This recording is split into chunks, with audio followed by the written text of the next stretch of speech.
hay nada metafísico, todo lo que hacemos, lo que imaginamos, lo que creamos, todo está en el cerebro.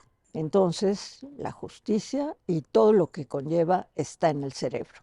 Claro que hay muchísimas cosas del cerebro que ignoramos.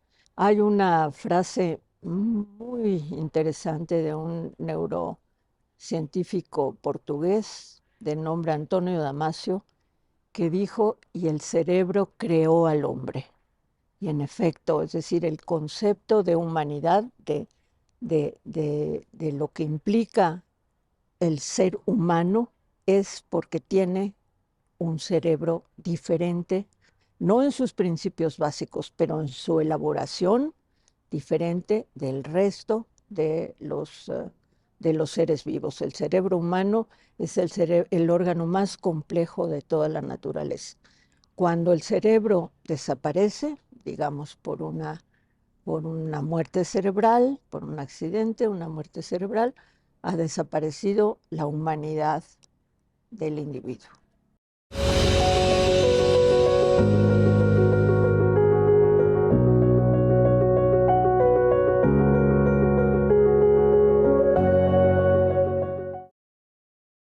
Yo creo que la neurobiología moderna comenzó con Cajal. Cajal fue un gigante de las neurociencias, trabajando en condiciones muy precarias, pero con una mente verdaderamente prodigiosa, intuitiva, pero muy racional también. Entonces ahí empezó el estudio de la neurobiología moderna y ha avanzado en una forma verdaderamente impresionante, impresionante, con todas las tecnologías actuales. Se puede estudiar, en efecto, a las neuronas vivas o al cerebro vivo. Cuando hablo de la resonancia magnética funcional, se puede ver qué zonas del cerebro se activan, por ejemplo, cuando una persona oye un fragmento de prosa o cuando oye un poema, y son diferentes. Es decir, diferentes microrregiones del cerebro se van a activar. Así de fina es la definición del cerebro.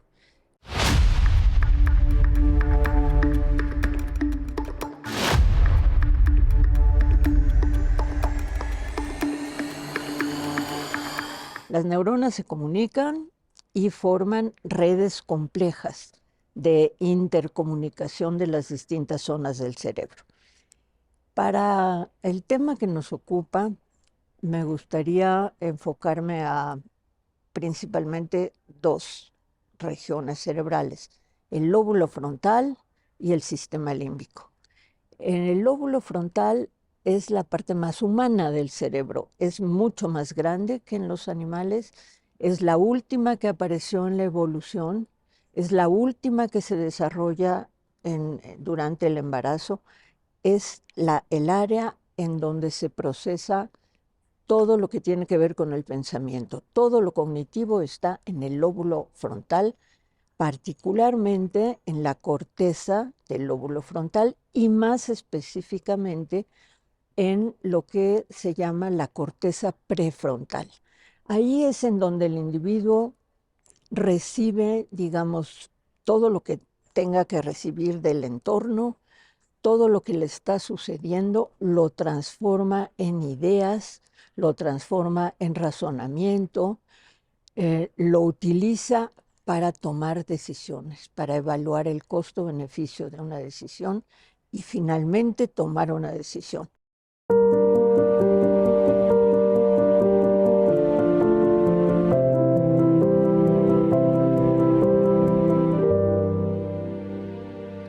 No somos solo razón, también somos emoción.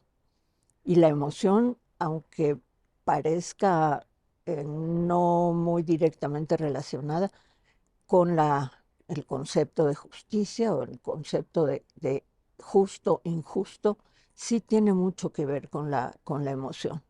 Digamos que hay una suerte de juicio moral intuitivo que es más emocional y otro juicio moral deliberativo que es más racional.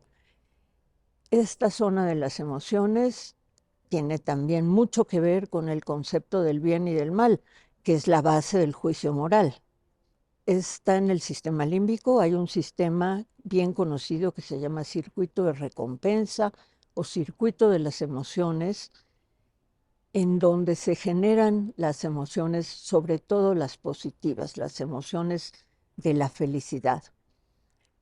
Pero hay otra zona en el sistema límbico, que es la amígdala cerebral, en donde está lo malo, en donde está el egoísmo, en donde está la agresividad, en donde están todos los pensamientos y las emociones aversivas.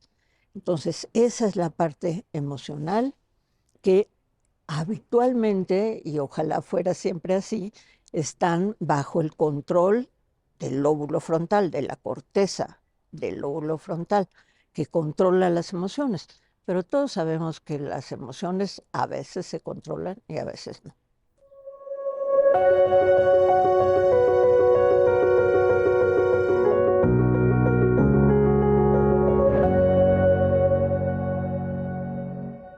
La moral en sentido, digamos, sin ningún contexto de religión ni de ese tipo de inferencias, es lo que el individuo considera que está bien o está mal. Es decir, el concepto de bien y mal es lo que integra al juicio moral. Entonces, un juicio moral es el que lleva a definir si algo es justo o injusto, que el cerebro defina y decida si algo es justo o injusto. Claro, eso tiene elementos de la memoria, porque el individuo nace como con un cableado cerebral que es como un hardware. Desde que nace tiene esa organización cerebral como conectividad, como redes neuronales, como un cableado. Pero a través de su vida todo el tiempo está recibiendo impulsos del entorno, impulsos de la sociedad, muchos de ellos. Son como programas de software que le están modificando ese cableado. Entonces, a la hora de considerar si algo es justo o injusto, su memoria trae a cuento todo lo que ha conocido en la sociedad.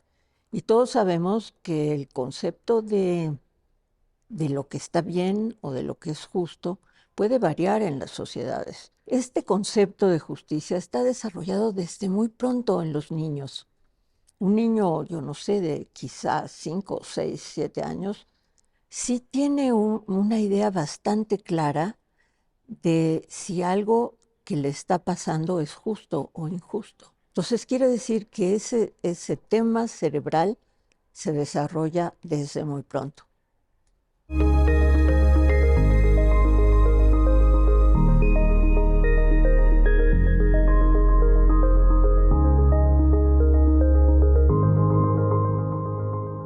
Esta parte emocional, o digamos este aspecto emocional, se localiza en otra zona del cerebro abajo de la corteza, que es el sistema límbico. Allí existen grupos neuronales, redes neuronales que tienen que ver con la felicidad, con las emociones agradables. Es lo que se llama el circuito de las emociones o el circuito de recompensa. Y también forma parte de ese sistema emocional lo contrario, la parte negativa, la parte que nos hace sentir irascibles, egoístas, agresivos. Esa es una zona que se conoce como amígdala cerebral, y ahí es donde está toda la parte negativa de las emociones. En principio, se supone que la corteza cerebral del lóbulo frontal, la corteza prefrontal, está controlando las emociones, está controlando ese sistema, está evitando que la gente pueda seguir impulsos que lo pueden poner en riesgo. Pero bueno, todos sabemos que las emociones en muchas ocasiones, para bien o para mal, no se pueden controlar. Pero así funciona el cerebro. con un equilibrio, vamos a decir, entre la emoción y la razón. Por supuesto, ese es individual. Cada cerebro es único, ¿eh? No hay uno igual, ni los de los gemelos idénticos son iguales.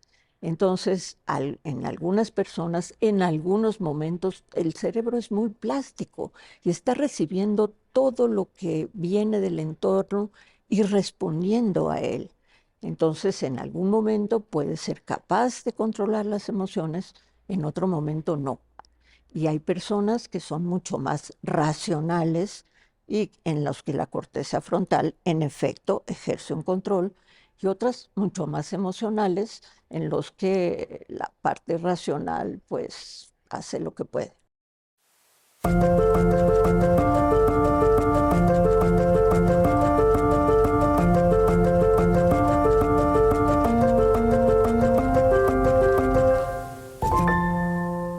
Para el estudio biológico, neurobiológico, de esta noción de justicia, de bien y de mal, de juicio moral, hay dos aproximaciones.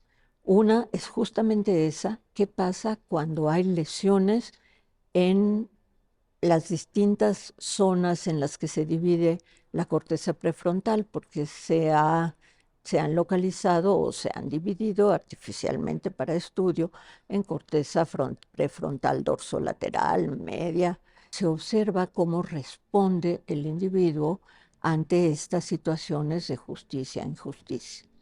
Y pues desafortunadamente para los individuos, afortunadamente para la neurociencia, sí ocurren lesiones, sobre todo de este tipo de accidentes vasculares cerebrales, en donde una zona del cerebro queda sin oxígeno y entonces ahí se mueren las neuronas. Entonces, cuando eso sucede en estas áreas, se observa el cambio en la conducta de los individuos. La otra forma de analizar esto es con los procedimientos, con las tecnologías muy recientes, muy interesantes, de resonancia magnética de imagen, resonancia magnética funcional.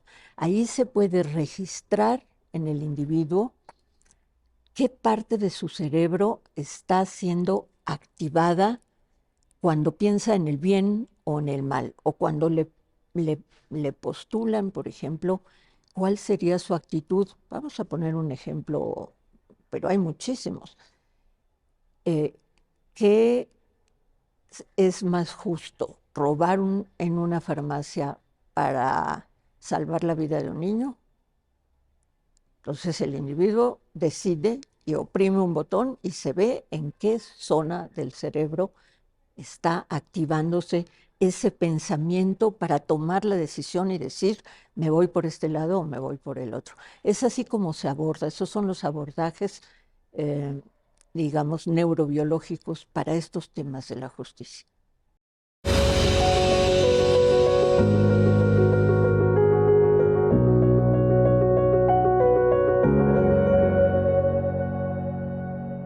Un elemento que también creo yo que juega un papel importante en esto de justicia e injusticia, que es la empatía. Es decir, un acto injusto merece un castigo, por decirlo así. Eso lo elabora la parte racional. Pero está modulado, está, digamos, ligeramente influido por la empatía. Y ahí tenemos un área cerebral también muy interesante, que es la que contiene las llamadas neuronas espejo, que son las neuronas de la empatía precisamente. Son esas por las cuales alguien se siente empatía, o sea, está sintiendo lo mismo que el otro, está compartiendo sus sentimientos. Entonces, esas células de esas neuronas espejo pueden considerar algunos aspectos de la justicia y del castigo por un acto injusto. Si el juez que está a cargo de examinar un caso de violencia de un joven que actuó bajo la influencia de las drogas, Es posible, la memoria trae al cerebro del juez todos los elementos de su vida que tienen que ver con el tema y puede suceder, vamos a poner un ejemplo, que el juez tenga un hijo que es adicto a las drogas y que por más esfuerzos que se han hecho, pues el joven todavía no sale de ese problema. Es muy probable que eso influya en la decisión del juez, que tenga más empatía por ese joven porque lo siente cercano a algo que le está sucediendo. Entonces yo creo que la empatía sí puede modificar las decisiones, así como la antipatía puede también modificar las situaciones. Si alguien está viendo, un juez está examinando el caso de un violador y resulta que alguien cercano a su familia, una mujer, una hija, ha sido violada, bueno, va a tener una carga emocional muy importante que le va a costar mucho trabajo que su decisión como juez sea imparcial.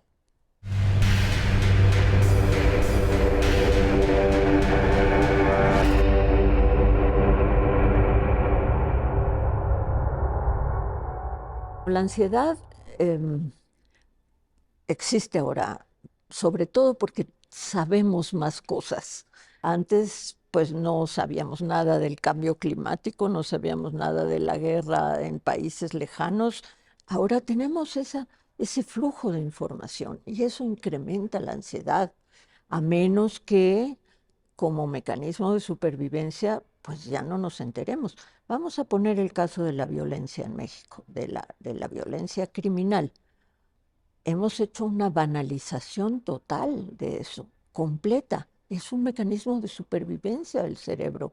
No podemos angustiarnos cada día porque mataron a 10 estudiantes en Zacatecas. Bueno, yo sí me angustio y yo escribo cartas y me digo, no me pidan que apoye a la guerra contra la guerra de Gaza, pídanme que apoye y que haga cartas y que haga manifestaciones contra nuestra violencia.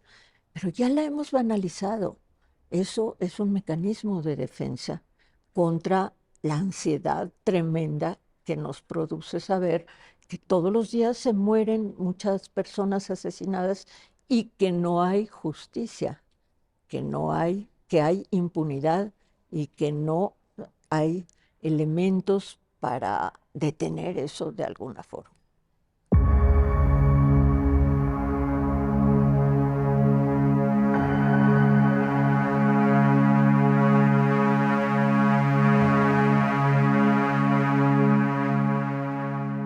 La corrupción es uno de tantos estímulos del entorno que vamos recibiendo a través de la vida y que el cerebro, desde luego, guarda con todas sus características.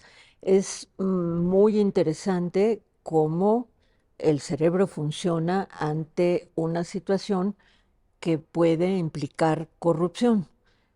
Por ejemplo, puede hablarse de una infracción de tránsito que se cometió claramente y que pues viene el encargado, la autoridad, el policía a decir que se cometió una infracción.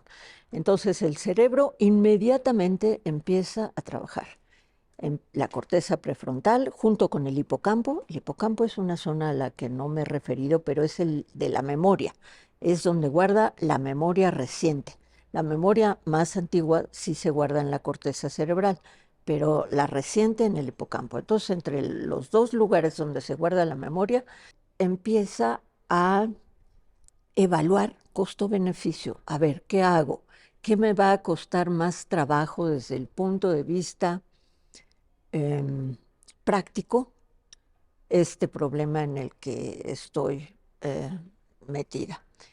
¿El policía me va a dar una infracción? Poco probable, porque ya sabemos que hay una jerarquía y el policía tiene que darle dinero a su jefe superior y el superior al superior. Entonces, es poco probable que me dé la infracción y que yo la pague en el banco mañana y asunto terminado. Entonces, entro a un proceso de corrupción, ahí entra la ética personal ¿Lo hago? ¿No lo hago? ¿Costo-beneficio? Todo eso lo elabora el cerebro en segundos, en milisegundos, y se toma una decisión que puede ir en un sentido o en el otro.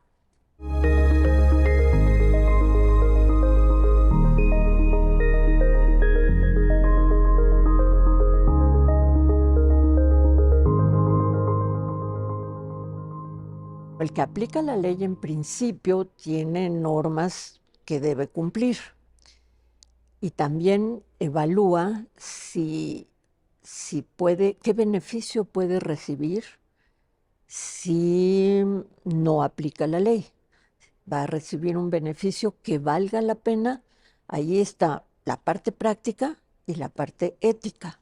En la parte, digamos, práctica, vale la pena, de cuánto va a ser el beneficio para que yo rompa mi conducta esta judicial o para la que he estado formado toda la vida, para lo que me he comprometido, de cuánto es el beneficio. Y ahí otra vez, evaluación, corteza prefrontal a todo lo que da, evaluando el costo-beneficio, la ética versus el beneficio personal. Todo eso lo hace el cerebro y decide en consecuencia.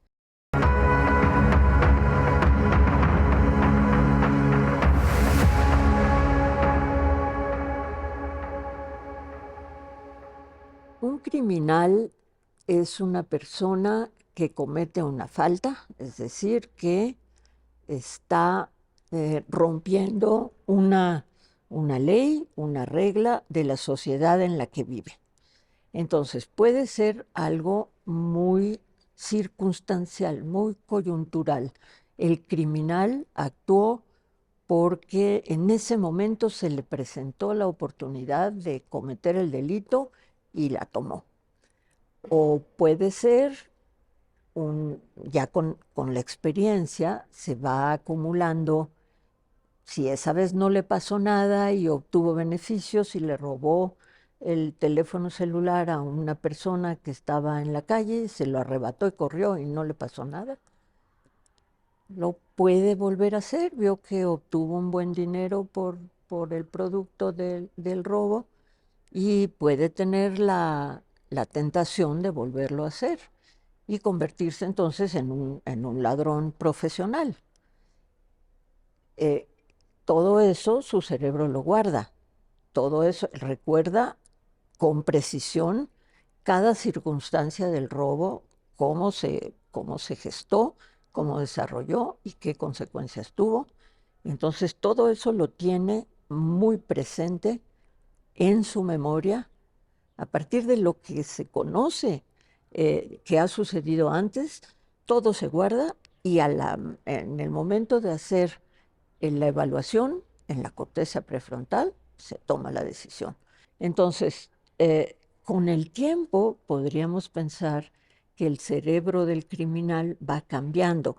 Hay algunos estudios que muestran que en los criminales, digamos, verdaderamente psicópatas, ya sí hay cambios en el cerebro. Entonces, eso es algo en donde la neurociencia puede ayudar a la justicia.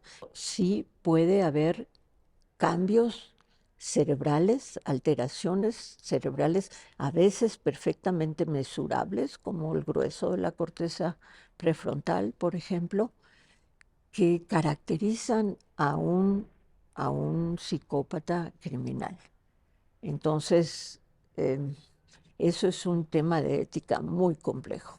Entonces, hay problemas de neuroética muy importantes en los que el hombre tiene que defenderse del hombre.